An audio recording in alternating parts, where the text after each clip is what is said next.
High high ভাই, মামুন এখন জেলে লাইলার জীবন নিয়ে খেলছে এই ছেলে। 100টি বিয়ে করার পরও লাইলা ভার্জিনই থাকবে। লাইলা হলো একটা ভার্জিন মেয়ে, জানেন? একটা ভার্জিন।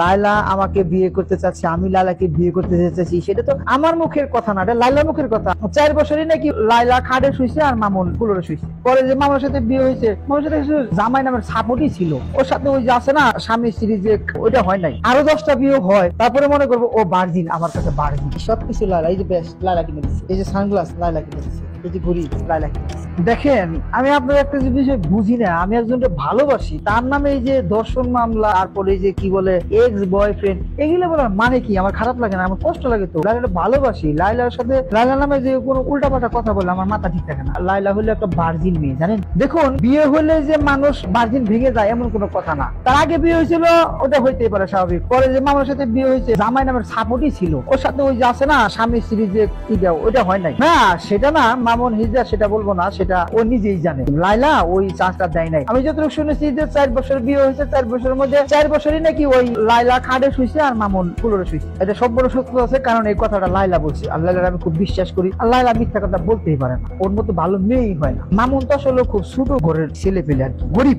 ও তো মনে করেন যে টাকা পয়সা জীবন চোখে দেখে না। লাইলার সরলতার সুযোগ নিচ্ছে, লাইলা সহজ সরল একজন মেয়ে, তার সরলতার সুযোগ নিয়ে তার কাছে টাকা পয়সা হাত দিয়ে এখন সে কত ধরনের নানান ধরনের কিচ্ছা কাহিনী কত কিছু করতেছে। আসলে লাইলা আমাকে সব বলছে, ভুল বশত একটা অ্যাক্সিডেন্ট হয়ে গেছে, ওইসব কথা আমাকে বললেন না। লাইলা কিনে আমাকে নিয়ে বলে তাহলে ভালো লাগে, কিন্তু লাইলা কিনে ওই যে কোন মামুন আগে বিয়ে হয়েছে কি এগুলো বললে খুব খারাপ লাগে, কারণ ভালোবাসি তো, বুঝে নিতে।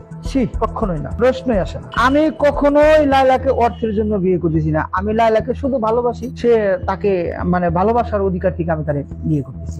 ওই যে বললাম ভালোবাসা। আমার যদি টাকা পয়সার লোভী থাকতো, অনেক বড় লোকের মেয়ে আমার প্রস্তাব দিছে, আমার গাড়ি বাড়ির প্রস্তাব দিছে, বিয়ে করতে বলছে, আমি করি নাই, কারণ ভালোবাসি আমি লাইলাকে। আমি অন্য কাকে আমি ভালোবাসবো? এরকম বহুত অফার আমার কাছে আসছে, কিন্তু আমি অ্যাকসেপ্ট করি নাই, কেননা আমি লাইলাকে ভালোবাসি। আর লাইলার টাকা পয়সা ধন সম্পত্তি থেকে আমার কোনো লোভ নেই, অথচ লাইলা যা বলবে আমি তাই শুনবো। বললেন যে আগে বিয়ে হয়েছে, মেয়ে আছে, আরে ভাই একটা সমাজে একটা মানুষের 2-3টা বিয়ে হইতে পারে না? 2-3টা 4-5টা বিয়ে হয়, কিন্তু অর্থ মাত্র সামান্য একটা বিয়ে হয়েছে, একটা বিয়ে করে ও যদি আরো 10টা বিয়ে হয়, তারপরে মনে করবো ও ভার্জিন, আমার কাছে ভার্জিন। শুনেন, লাইলা আমাকে বিয়ে করতে চাচ্ছে, আমি লাইলাকে বিয়ে করতে চাচ্ছি, সেটা তো আমার মুখের কথা না, এটা লাইলার মুখের কথা। আসলে আমি একা বলবো কেন? সবাই জানে, মিডিয়া পার্সন সবাই জানে আমি লাইলাকে বিয়ে করতেছি, লাইলা আমাকে ভালোবাসে। ও যখন সর্বপ্রথম টিকটক করে তখন আমি ওরা দেখতাম, এরপরে দেখতে দেখতে দেখতে তার প্রেমে পড়ে যায়, তারপর তার সাথে মিট করি, কথা বলি, সে সবকিছু ঠিকঠাক ছিল। কোত্থেকে যেন এই যে বানর আইসা মাঝখানে এসে দেওয়াল একটা সৃষ্টি করে দিল। কি করলো না করলো, নীরব ভালোবাসা। আমি প্রথমত তাকে আকারে কিন্তু বোঝানোর চেষ্টা করছি, কিন্তু আমার বলতে একটু লেট হয়েছিল বলে মামুন ঢুকে গেছিলাম, তাই আমার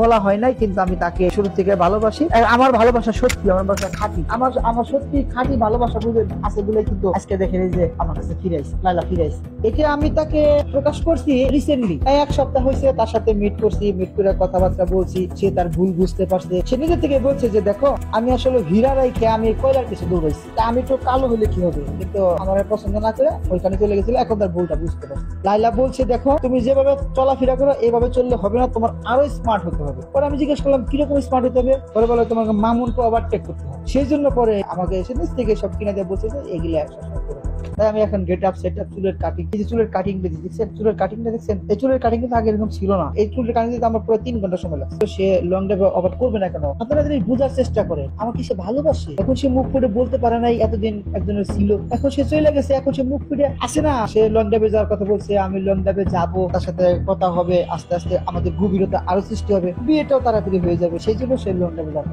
ওর কাছে গেলে না, ও ডাইরেক্ট আপনার বলবো যে হ্যাঁ মাই লাভ ইজ, আমার নামটাই বলবো। আর খবরদার কেউ কিন্তু লালার খারাপ কথা বলবেন না, লালার কেউ বাজে মেয়ে দেবেন, ওর মতো ভালো মেয়েই হয়। এবার যেন কেসও খুঁজতে গিয়ে সাপ বেরিয়ে আসলো। এজন্যই আপনাদেরকে বলি যে ঘরে শোবার আগে বিছানার নিচে ভালো করে চেক করে নেবেন, কারণ এভাবে অনেক মানুষ লুকিয়ে থাকতে পারে। এই ছেলেটি কিন্তু জানতো 4 বছরের সম্পর্কের মধ্যে লাইলা এবং মামুন কখনো একসাথে থাকেনি। মামুন ফ্লোরে ঘুমিয়েছে এবং লাইলা বিছানায় ঘুমিয়েছে। এই ছেলেটি কিন্তু বলেছে লাইলা এবং মামুনের মধ্যে কোনো শারীরিক সম্পর্ক হয়নি। যদি শারীরিক সম্পর্ক না হয় তাহলে লাইলা কেন মামুনের নামে এরকম অভিযোগ তুলবে? আবার সে বলছিল যে লাইলা তাকে প্রতিশ্রুতি দিয়েছিল যে তাকে বিয়ে করবে। আসলে এগুলো হচ্ছে বড় ধরনের অন্যায়। যাই হোক, এই যে কিছু মানুষ সোশ্যাল মিডিয়াতে এসে এ ধরনের ভিত্তিহীন কথা বলছে, তারা কি এই কথাগুলো ভাইরাল হওয়ার জন্য বলছে কিনা, এসব কথার কতটা সত্যতা রয়েছে। দেখুন, যদি সত্যতা যাচাই করতে যায় তাহলে মামুন এবং লায়লার সাথে তাদের সম্পর্ক হলো 4 বছর ধরে। 4 বছর তারা একই ঘরে থেকেছে, একই রুমে থেকেছে, এবং কি তাদের মধ্যে শারীরিক সম্পর্ক হয়েছে, তাও আবার বিয়ে ছাড়া। আর বিয়ে ছাড়া যদি কোনো শারীরিক সম্পর্ক হয় সেটা হয় নাজায়েজ। আর বছরের পর মামুন এবং লায়লা এভাবে নাজায়েজ কাজ করে গেছে, কেউ তাদেরকে বাধা দেয়নি। আল্লাহ তাআলার হেদায়েত যদি মানুষের উপর থেকে উঠে যায় তাহলে সেই মানুষটা জীবনে কখনো সাকসেস হতে পারে না। আসলে যার যার মনের ভিতরে তার মতোই চিন্তা ভাবনা চলে, সে আল্লাহ তাআলার কাছে তার মতো করেই চাইবে। যেমন ধরুন, একজন ইমানদার ব্যক্তি আর একজন চোর।